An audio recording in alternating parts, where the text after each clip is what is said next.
Një tjetër element i rëndësishëm, shumë i rëndësishëm i një sistemi informacioni kontabiliteti është programi ose software-i. Pra,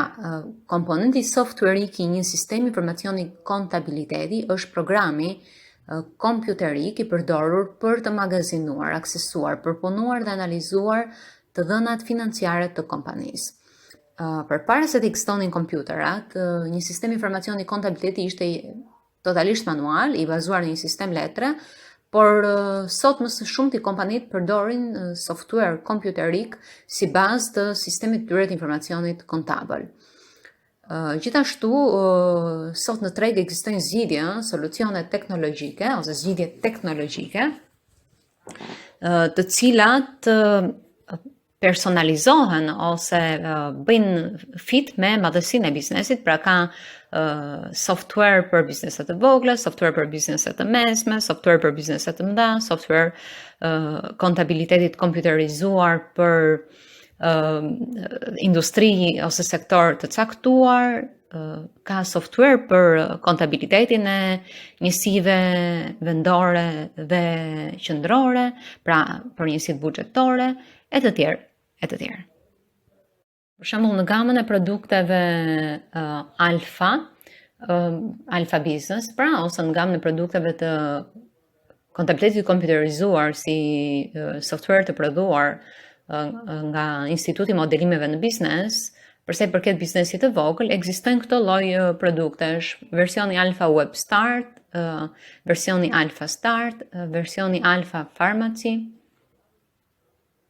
Ndërsa për kompanitë mesme dhe të mëdha, përsëri duke referuar produkteve të Institutit Modelimeve të Biznes ose gamës produkteve Alfa, do të përmendim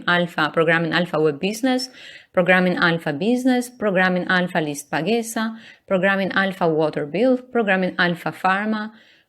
si dhe programin Alfa Buxhetor. Gjithashtu një tjetër program i një kompanie tjetër shqiptare, pikërisht programi Financa 5, pra është një program i mirëfillt kontabiliteti, software i mirëfillt kontabiliteti, dizenjuar për të asistuar aktivitetin financiar të kontabël të gjitha bizneseve dhe madhësive të bizneseve, dhe është një produkt i prodhuar nga Infosoft Software Developer. Në lidhje pra me këtë komponent shumë të rëndësishëm të sistemit të informacionit të kontabilitetit, pra në lidhje me komponentin softwareik, pra ka shumë rëndësi cilësia, besueshmëria dhe siguria e këtij komponenti, sepse menaxherët bazohen në informacionin që ai gjeneron për të marrë vendime për kompaninë, dhe ata normalisht që kanë nevojë për një informacion cilësor, në mënyrë që po kështu edhe vendimet e tyre të jenë cilësore. Programet ose softwaret e sistemit informacionit kontabilitetit mund të customizohen për të plotësuar nevoja specifike të tipeve të ndryshme të biznesit. Dhe kjo vlen edhe për paketat alfa që unë ju përmenda. Një program ekzistues, pra nëse një program ekzistues nuk do të plotësonte nevojat e një kompanie, atëherë software-i do duhej të zhvillojë edhe më tej në vetë brenda kompanisë me input thelbësor nga përdoruesit final, ose mund të zhvillohet nga një kompani tjetër, pra specifikisht për organizatën. Pra, sistemi duhet shpeshherë edhe të outsourcohet tek një kompani e specializuar në mënyrë që të zhvillohet më mirë për të plotësuar nevojat unike dhe specifike të kompanisë. Por përveç këtyre që tham, kompanitë me interes publik, pavarësisht programit softwareik që përdorin për sistemin e informacionit të kontabilitetit ose sistemin e informacionit kontabël dhe opsioneve apo versioneve të këtyre programeve që përdorin, duhet ose rregullohen detyrimisht edhe nga akte të tjera ligjore, jo vetëm kombëtare, po edhe ndërkombëtare, në lidhje me strukturën që duhet të ketë një sistem informacioni kontabiliteti. Qëllimi i këtyre rregullimeve ndërkombëtare për këto njësi me interes publik, siç edhe citohen në ligjin për kontabilitetin, të cilat janë detyrimi është të diktuar përdori madje edhe standardet ndërkombëtare të kontabilitetit për të hartuar pasyret financiare, por përtej kësaj ka direktiva të cilat ndërkombëtare, siç është Eurosoxit, që rregullojnë ose diktojnë edhe strukturën që duhet të ketë software-i kontabël i sistemit të informacionit në mënyrë që të mundësoj konfigurimin e kontrollit të brendshëm të firmës, si dhe të mundësoj procedurat e auditimit të këtyre kompanive. Madje kjo që shpjegova konvergjon edhe me legjislacionin kombëtar për organizimin e profesionit audituesit ligjor të kontabilistit miratuar, ku një ndër 6 provimet që kandidati duhet t'i japi me sukses për të fituar titullin auditues ligjor, pra një nga këto provime, që do kam shpjeguar në audio leksionet e mëparshme, është pikërisht përdorimi i sistemeve të informacionit dhe të informatikës. Edhe provime të tjera, siç është provimi i zbatimit modeleve të duhura të organizimit, drejtimit, qeverisjes dhe kontrollit të brendshëm të njësive ekonomike të biznesit, e të tjera teste. Elementi tjetër, po kaq i rëndësishëm i sistemit informacionit të kontabilitetit është ose renditet infrastruktura teknologjisë së informacionit. Infrastruktura teknologjisë së informacionit është një emërtim modern për hardware-ët e përdorur për të operuar sistemi ose me bazë në cilën operon sistemi informacionit të kontabilitetit. Shumica e këtyre hardware-ve që duhet të ketë pothuajse çdo biznes përfshin kompjuterat, device-at mobile, serverat, printerat, routerat, hapësirat për të ruajtur të dhënat, si dhe pajisje të ndryshme për të mundësuar backupin. Çka bizneset duhet të marrin ose të mbajnë në konsiderat kur përzgjedhin hardware-ët, përveç se koston e tyre, përfshin shpejtësinë hardware-ve, kapacitetin e ruajtjes ose mbajtjes së të dhënave, si dhe mbi të gjitha mundësinë për t'u zgjeruar apo për t'u upgraduar. Madje faktori më i rëndësishëm kur përziten hardware-ët që do të jenë pjesë e një sistemi kontabël informacioni ose një sistem informacioni kontabiliteti, pra faktori më i rëndësishëm është që këto hardware të përputhen me software-in e zgjedhur ose software-et e zgjedhur. Pra të përputhen është një nga faktorët kyç, por kjo nuk është ideale, që kjo përputhje të jetë optimale, nevojitet edhe që ky hardware të jetë i shpejt. Gjithashtu biznesi përveç se mund të kërkoj pra kompatibilitetin mes hardware dhe software, duhet të përpiqet që të gjejë një zgjidhje të plot pra për nevojat e tij, si hardwareike edhe softwareike. Kështu të blesh një zgjidhje ose të sigurosh një zgjidhje të plot për sistemin e informacionit kontabilitetit ose për kontabilitetin e kompjuterizuar, teorikisht do të thotë një kombinim optimal i hardware-it dhe software-it mbi bazat e të cilit do të operojë sistemi informacionit të kontabilitetit. Por gjithashtu një sistem i mirë informacioni kontabilitetit duhet të përfshi edhe një plan për mirëmbajtjen, shërbimin ose zvendësimin dhe upgradimin e komponentëve të caktuar të sistemit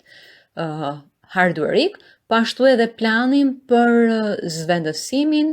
e pjesëve të dëmtuara ose të vjetruara të hardware-ve në mënyrë që të dhënat e firmës të mund të ruhen të plota. Një tjetër element i rëndësishëm në të cilën konsiston një sistem informacioni kontabiliteti përfaqëson dhe kontrollet e brendshme. Kontrolli i brendshëm i një sistemi informacioni kontabël nuk kupton si masat e sigurisë, duke ju referuar masave të sigurisë për të mbrojtur të dhënat më të rëndësishme, të dhënat më sensitive. Duke referuar që passwordëve, do të thënë teknikës më të thjeshtë, pra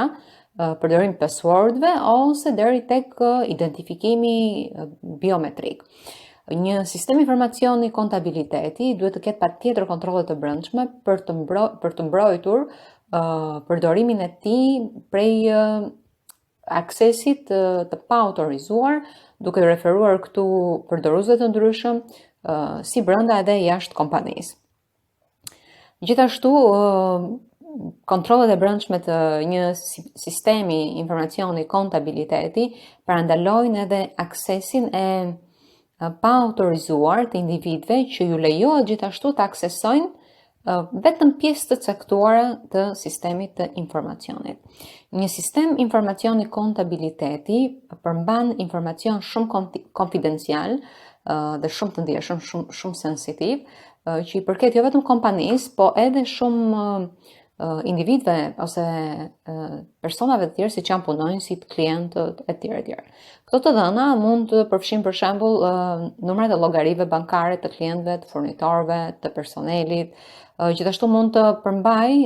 ose patjetër që përmban informacion të lidhur me pagat. Pra punonjës të ndryshëm realisht që shpërblen në mënyra të ndryshme, ose numrat e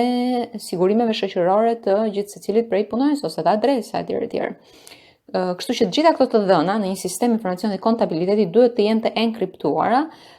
dhe aksesi në sistem duhet të jetë i ditarizuar ose i loguar dhe i vëzhguar, i mbikëqyrur. Gjithashtu gjithë aktiviteti i sistemit duhet të jetë po kaq i vëzhguar dhe i mbikëqyrur, pra po kaq i gjurmueshëm. Një sistem informacioni kontabiliteti gjithashtu ka nevojë për kontrollet e brendshme për ta mbrojtur kompjuterin edhe nga viruset që i dini gjithë, nga hakimet ose nga kërcënimet e tjera të brendshme apo të jashtme të sigurisë së networkut. Ai gjithashtu, pra një sistem informacioni kontabiliteti duhet gjithashtu të mbrohet edhe nga dëmtimet fizike ose nga dëmtimet natyrale, siç mund të jenë dëmtime për shkak të energjisë elektrike, për shkak të zjarreve apo nga vjedhjet etj. Që patjetër sjellin ose çojnë deri në humbjen e të dhënave shumë të rëndësishme për një firmë ose për një kompani. Ju të gjithë jeni në dieni, keni patjetër informacion dhe njohuri se si një sistem informacioni kontabiliteti i mirë dizenjuar, i mirë konfiguruar, i mirë koordinuar, i mundson çdo biznesi të mirë menaxhojë të përditshmën e vet, ose dhe ta rrezikojë atë nëse sistemi është i dizenjuar varfër, i dizenjuar jo për nuk bën fit me kërkesat e kompanisë. Gjithashtu, një përdorim i rëndësishëm i një sistemi informacioni kontabiliteti i shërben mbi të gjitha kompanisë kur është në telashe. Pikërisht kur është në telashe, kompania, nëse ka një sistem informacioni kontabil, mund t'i rrëmojë të dhënat për të zbuluar se çfarë ka shkuar gabim. Dhe unë shpeshherë këtë e vendos në analogji me kutinë e zezë të avionit. Të gjithë e dini se përse shërben dhe se sa e rëndësishme është që të gjendet në rast të incidenteve, aksidenteve ajrore. Gjithashtu të gjithë në projektet tuaja në universitet keni trajtuar ose keni dëgjuar rreth dështimit të WorldComit, të dy kompanive të mëdha WorldCom dhe Lehman Brothers. Madje ne mund t'i përdorim si dy shembuj tipik të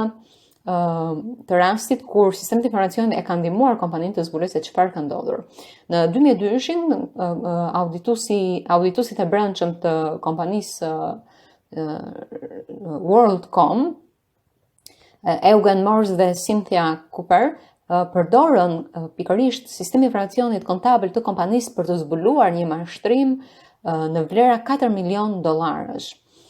Investigimi që ata bën zbuloi dhe çoi në fajësimin e shefit të financës së kompanisë, Scott Sullivan. Po ashtu, këto investigime u bën shkak edhe për një rregullim për daljen e një rregullimi të ri ligjor, siç është seksioni 404 i aktit Sarbanes-Oxley, i cili rregullon pikërisht kontrollet financiare të brendshme dhe procedurat e kontrollit të brendshëm në kompani. Ndërsa gjatë investigimit të shkaqeve që sollën kolapsin e Lehman Brothersit, një shqyrtim i të dhënave të sistemit të informacionit kontabilitetit të kompanisë dhe të dhënave të sistemeve të tjera ishin një komponent kyç përgjatë dokumentimit dhe mbledhjes së të dhënave, përveç intervistave dhe dëshmive të ndryshme. Kërkimi për të gjetur shkaqet e dështimit të kompanisë kërkoi një investigim shumë të zgjatur dhe shumë të zgjeruar, të dhënave operacionale të kompanisë, të dhënave tregtare, financiare, vlerësimeve të ndryshme, të dhënave kontabile, si dhe të dhënave të shumë sistemeve të tjera. Duke krijuar kështu një volum, një raport të shqyrtimi me 9 volume dhe gati 2200 faqe. Sigurisht nga shqyrtimi rezultoi se sistemet e kompanisë Lehman ofronin pikërisht shembullin tipik se si një sistem informacioni kontabiliteti nuk duhet të strukturohet. Referoj unë dhe leksionit të herës kaluara, kur fola për rëndësinë e mirë strukturimit dhe mirë koordinimit të sistemeve të informacionit. Pra,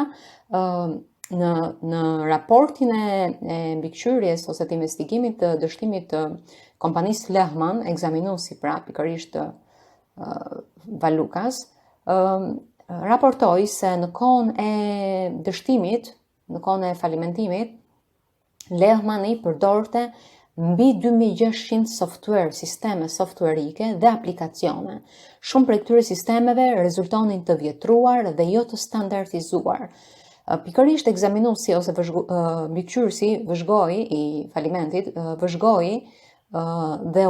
u përqendrua më së shumti në mbikëqyrjen e 96 sistemeve më të rëndësishme, pra që ati u dukën më të rëndësishme për të ekzaminuar. Nga ekzaminimi, për ekzaminimin, ati u desh patjetër që të trajnohej, të studionte, të bënte prova të ndryshme, të eksperimentonte për të mësuar se si përdoreshin pikërisht këto sisteme. Dhe ai raportoi se vuri re se sistemet që kompania Lehman kishte përdorur ishin shumë të ndërlidhur, por lidhja atyre ishte e vështirë të deshifrohej dhe jo e mirë dokumentuar. Ati ju desh një përpjekje e jashtëzakonshme për të zbërthyer këto sisteme dhe për të siguruar informacionin e nevojshëm për të mbikëqyrur pikërisht shkaqet e dështimit të kompanisë Lehman. Përfundim, të 6 komponentët ose elementët e një sistemi kontabil informacioni duke filluar me njerëzit, duke vazhduar me procedurat dhe instruksionet, siç i përmendëm, duke vazhduar po kështu me të dhënat, me softwarët, me infrastrukturën e teknologjisë informacionit, si dhe me kontrollet e brendshme. Pra të 6 këto komponent, nëse do të përdoren së bashku, do të ndihmojnë padyshim punojnë si të kyç, ose përdoruesit kyç të sistemit informacionit të kontabilitetit për të arritur mbledhjen, ruajtjen, menaxhimin, përpunimin dhe ekstraktimin ose aksesimin e të dhënave të rëndësishme dhe raporteve të rëndësishme financiare. Kështu që pasi një sistemi informacioni kontabiliteti të mirë zhvilluar, të mirë mbajtur, efikas dhe të sakt, është komponent kyç dhe i domosdoshëm i suksesit të çdo biznesi sot.